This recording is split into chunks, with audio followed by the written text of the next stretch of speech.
my name is Sierra Galley, and this is part 5 on my little mini series that I'm doing on why I believe that gun reform is needed in the US.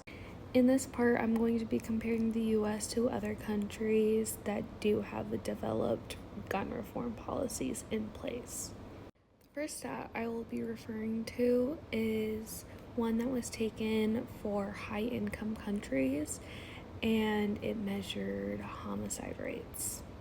The US ranked number 8 in this category, but it is also worthy to note that Puerto Rico and the British Virgin Islands ranked first and third, where they are US territories.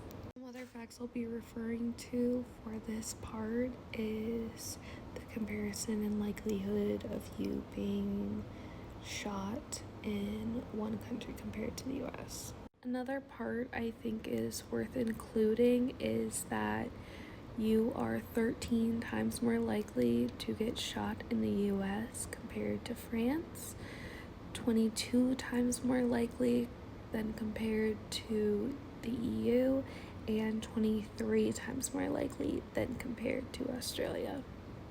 All countries that have made efforts to reduce the number of gun violence that happens there. When even just thinking about the US, you are more likely to get shot in the District of Columbia compared to New Hampshire, where you would be considered the most safe from firearm violence. But then in New Hampshire, people like Kyle Hendrickson exist who are threatening schools with gun violence today. Since I kind of went into the topic of school shooting violence, I would just also like to note that there was 0.5% increase in death to children by firearms in a 20-year period from 99 to 2019, which makes gun the leading cause of kids dying in the US, surpassing car accidents. Lastly, in this video, I want to highlight some countries that have made some positive progress.